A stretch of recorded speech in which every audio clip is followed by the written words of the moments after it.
और जोश से भरे देश के सेना लबरेज होकर एक मत होकर कह रहे थे भारत माता की जय। हमने उनसे सीने पर चढ़ कर दिखा दिया कि हमारे वीरों की कैसी है तैयारी। घर में घुसकर मारा है, घर में घुसकर मारा है, कब्र तुम्हारी खोदी है और दिल्ली की गद्दी पर बैठा बाप तुम्हारा मोदी है।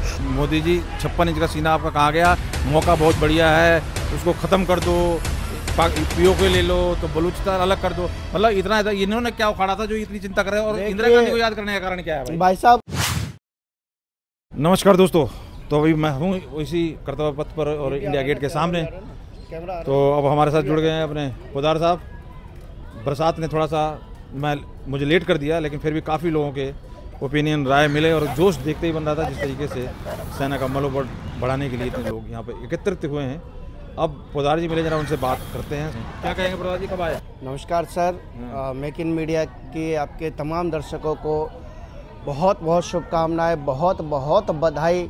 जिस तरह से हिंदुस्तान ने अपना परचम लहराया है, पाकिस्तान के बॉर्डर के अंदर घुसकर पाकिस्तानियों को मारा है, जिस तरह से आतंकवादियों के लॉन्च पैड को तबाह करने का काम किया, जिस तरह से भारत की सेना ने अपना शौर्य दिखाया है, भारत की सेना ने अपना पराक्रम दिखाया है।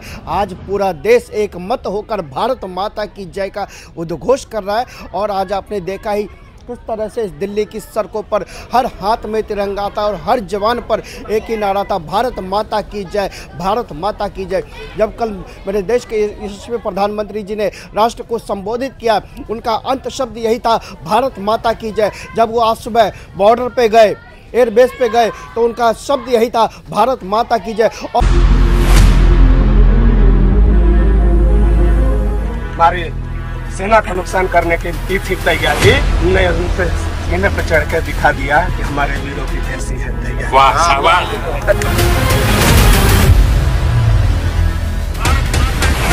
और जोश से भरे देश के सेना लबरेज होकर एक मत होकर कह रहे थे भारत माता की जय, और भारत माता की जय हमने करके दिखाया है। तो अब ये ऑपरेशन सिंदूर पे भी कई नाम रखने पे भी कई को कीड़े लगे और कोई बहुत ऐतराज हुआ कि इसमें भी पॉलिटिक्स की गई है। ऑपरेशन सिंदूर ही क्यों? ऐसे लोगों को क्या कहोगे जिनको ऑपरेशन सिंदूर रखने पे भी बड़ा दर्द हो? देखिए, जिनको दर्द हो रहा है वो उनका तो कुछ कह नहीं सकते, बस यही कह सकते हैं साहब कि घर में घुसकर मारा है, घर में घुसकर मारा है, कब्र तुम्हारी खोदी है और दिल्ली की गद्दी पर बैठा बाप तुम्हारा मोदी है। और मोदी ने करके दिखाया है, घर में घुसकर मारा है और ऐसा जवाब दिया है, ऐसा जवाब दिया है कि उनकी कई पुश्तें याद रखेगी। अटल बिहारी वाजपेयी जी ने नवाज शरीफ को पटका था और नरेंद्र मोदी जी ने शहबाज शरीफ को पटका है। दिखा दिया भारत की एकता में, अखंडता में कितना दम है, कितना दम है। और भारत ने उसके घर में घुसकर मारा है। एक न्यूक्लियर पावर के, एक न्यूक्लियर संपन्न देश के 11 एयरबेस को उड़ाने का क्षमता इस देश विश्व की धरा पर अगर किसी के पास है तो भारत के पास है। अमेरिका एक पहला देश था जिसने घुसकर लादेन को मारा था, और भारत दूसरा देश है जिसने पाकिस्तान के अंदर घुस के उनके आतंकवादी आकाओं को 72 हुरों के पास पहुंचाने का काम किया है। तो अब ये जिस तरीके से अब कहने की कोशिश कर रहे हैं कि भैया आपने मोदी जी 56 इंच का सीना आपका कहाँ गया, मौका बहुत बढ़िया है, उसको ख़त्म कर दो, पीओके ले लो तो बलूचिस्तान अलग कर दो। मतलब इतना इन्होंने क्या उखाड़ा था जो इतनी चिंता कर रहे हैं, और इंदिरा गांधी को याद करने का कारण क्या है? भाई साहब, आप बड़े भोले हैं और देश की जनता तो जानती ही है। ये लोग वो लोग कह रहे हैं पीओके को वापस लेने की बात वो कर रहे हैं जिन्होंने पीओके को सौगात में देने का काम किया, जिन्होंने पीओके सौगात में देने का काम किया। बांग्लादेश के ऊपर अटैक करने का बात वो कर रहे हैं, या पाकिस्तान के ऊपर अटैक करने का बात वो कर रहे हैं जिन्होंने पाकिस्तान को बांटने का काम किया, बांग्लादेश को बांटने का काम किया, पीओके को उपहार में देने का काम किया।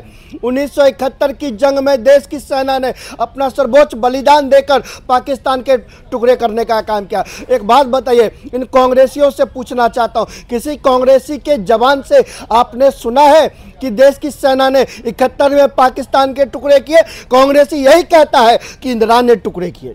मैं पूछना चाहता हूं उन कांग्रेसियों से, मैं पूछना चाहता हूं उन कांग्रेसियों से, क्या इंदिरा गांधी बॉर्डर पे गई थी? क्या बॉर्डर पे देश की सेना गई थी? लाहौर के अंदर घुसने का काम किसी ने किया तो देश की सेना ने किया। और इंदिरा का पावर देके जब लाहौर के अंदर भारत की सेना घुस जाती है तो उसको वापस बुलाने का काम करती है भाई साहब, उसको वापस बुलाने का काम करती है। और जाकर देखियो डिप्लोमेटिक स्तर की बात कर रहा हूँ, डिप्लोमेटिक अगर तरीके से आपको जवाब देना होता है इंदिरा जी, आज आपको कई लोग कह रहे हैं कि इंदिरा आयरन लेडी थी।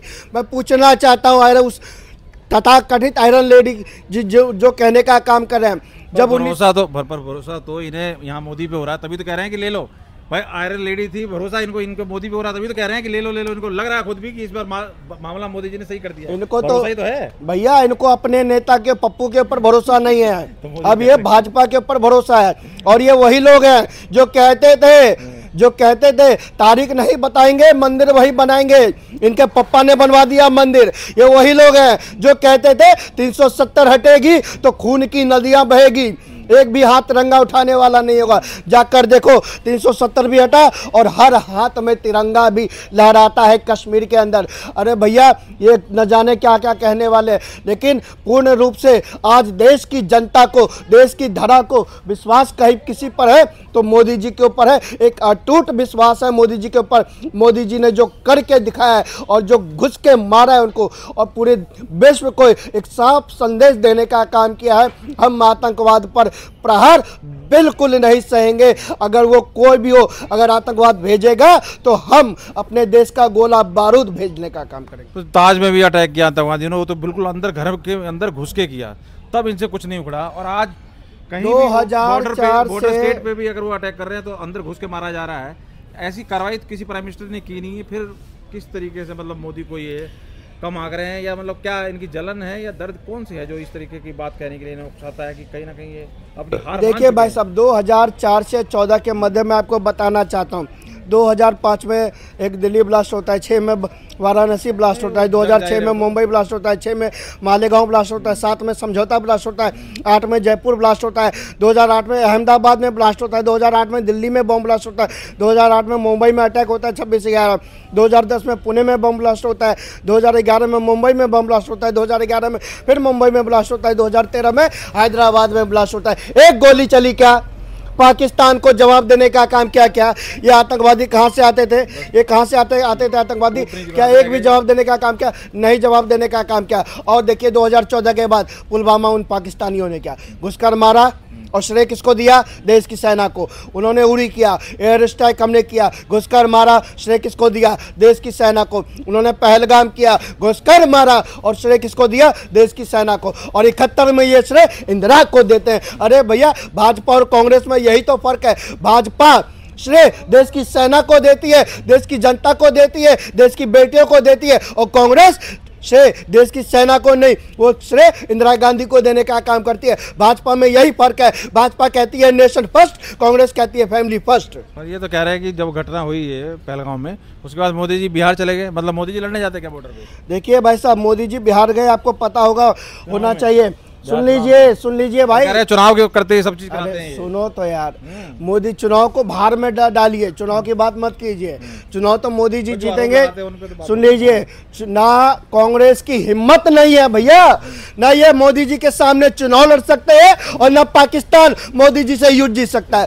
कांग्रेस की हिम्मत नहीं कि कांग्रेस मोदी जी से चुनाव जीत जाए और पाकिस्तान मोदी जी से युद्ध जीत जाए। तो भाई साहब, ये 56 इंची की सरकार है, आप निश्चिंत रहिए। और मोदी जी ने जो जवाब देने का काम है। लेकिन मैं आपके माध्यम से कहना चाहता हूँ, बिहार की बात करें, उसी बिहार की धरती पर से मोदी जी ने गरजने का काम किया था, पाकिस्तान को जताने का काम किया, पाकिस्तान को बताने का काम किया, उनकी आंखों में आंखें डालकर बताया और धमकाया। और मोदी जी ने बिहार की धरती से ही बता दिया था, जता दिया था कि जो तुमने गलती करी है उसका अंजाम तुम्हें भुगतना पड़ेगा। भारत चुप बैठने वाला नहीं है। केवल बिहार को ही नहीं, पूरे विश्व को बताने का काम किया। जिसने भारत को छेड़ा है हम घर में घुसकर मारेंगे, जिसने छेड़ा है अब छोड़ेंगे नहीं। और ललकारा था, और केवल उस टाइम ललकारा था, फिर देश की सेना ने घर में घुसकर मारा। ये तो ये कह रहे हैं कि भाई, जैसे मोदी जी का कल संबोधन हुआ, उन्होंने बोला कि अब बात और टेररिज्म ये सब चीज़ें साथ नहीं हो सकती, टॉक और मतलब आतंकवाद। तो ये कह रहे हैं कि आप खुद कह रहे हैं कि उन्होंने सीज फायर के लिए रिक्वेस्ट की, डीजीएमओ से बात भी कर रहे हो, गोलाबारी भी कर रहे हो, मतलब ये हमेशा इस तरीके की बातें करके साबित करने जा रहे हैं कि ये इलेक्शन में मोदी जी कैश ना करा ले इस बात। देखिए, देश के पहले ऐसे प्रधानमंत्री हैं जिन्होंने खुले मन से कहा, चैलेंज दे के कहा, आतंकवाद पर बात होगी, और अगर बात होगी तो पाकिस्तान ऑक्युपाइड कश्मीर के ऊपर बात होगी। 2014 से पहले पाकिस्तानी कहते थे कि कश्मीर पर बात होगी, और 14 के बाद उनकी हिम्मत नहीं होती। 14 के बाद मोदी जी कहते हैं खबरदार, कश्मीर पर कोई बात नहीं होगी, बात होगी तो केवल आतंकवाद पर बात होगी, बात होगी तो केवल पाकिस्तान ऑक्युपाइड कश्मीर पर बात होगी, अन्यथा कोई बात नहीं होगी। ये 56 इंच की सरकार है, चैलेंज देना जानती है, और ज़्यादा बोलोगे तो नक्शे से नामो निशान ख़त्म कर देंगे, ध्यान रखना। इनके बड़े बड़े बोल नेताओं के आते थे, पाकिस्तानियों के बड़ी बकवासबाजी, हम परमाणु शक्ति है, ये सारे युद्ध के दौरान तो सारे गायब हो गए। कहीं तो भाग के, कोई कह रहा है इंग्लैंड गया, कोई यहाँ गया। ये कितने पानी में है, और इनको खुद पता है कि सामने से हम टक्कर नहीं दे सकते। उसके बावजूद ये पाकिस्तान मरना क्यों चाहता है इंडिया से? क्या कहानी क्या है, क्या लगता है? जरा खत्म करते करते बता दीजिए इसके बारे में। देखिए, पाकिस्तान गिदड़ भभकी छोड़ता है, और पाकिस्तान की गिदड़ भभकी को मोदी जी ने दिखा दिया कि तुम्हारे में केवल गिदड़ भभकी के अलावा कुछ नहीं है। भारत में भाई साहब, भारत के पाकिस्तान में जितनी सेना है ना, उतना हमारे देश में कैदी है। अगर मोदी जी ने रात में बोल दिया कैदियों सजा माफ, तो अगली सुबह पाकिस्तान साफ, अगली सुबह पाकिस्तान साफ। अरे साहब, मैं जिस बिहार से आता हूँ, अगर बिहारी अगर रेलवे में जा सफ़र करता है, वो अपना रुमाल का हाथ गोला बनाकर अगर कुर्सी पर फेंक देता है तो सीट उस बिहारी की हो जाती है। सोचिए, अगर बिहारी ने चादर का हाथ गोला बनाकर पाकिस्तान पर फेंक दिया तो ससुरा पूरा पाकिस्तान आज हमारा हो जाएगा। तो बिहार के लिए निश्चित रहिए। अरे सब कुछ छोड़ दीजिए महाराज, केवल आप योगी जी के ऊपर ही छोड़ दीजिए। इतने बुलडोजर छोड़ेंगे, इतने बुलडोजर छोड़ेंगे, इतने बुलडोजर छोड़ेंगे कि धुआं धुआं हो जाएगा पाकिस्तान का। चलिए, बहुत बहुत धन्यवाद। तो आप समझ सकते हैं, जोश देखते ही बन रहा है। और आज जो यात्रा निकाली गई सैनिकों के सम्मान में, उसमें बढ़ चढ़ कर लोगों ने हिस्सा लिया, और बहुत लोगों ने बात रखी। सबकी बात मैंने सिलसिलेवार जो मुझसे हुई, जिनकी मैंने आपके सामने रखी। आपको कैसे लगी सभी के बात, विचार और वीडियो जरूर कमेंट करके बताइए, और वीडियो को लाइक शेयर जरूर करें। बहुत बहुत आभार, बहुत बहुत धन्यवाद।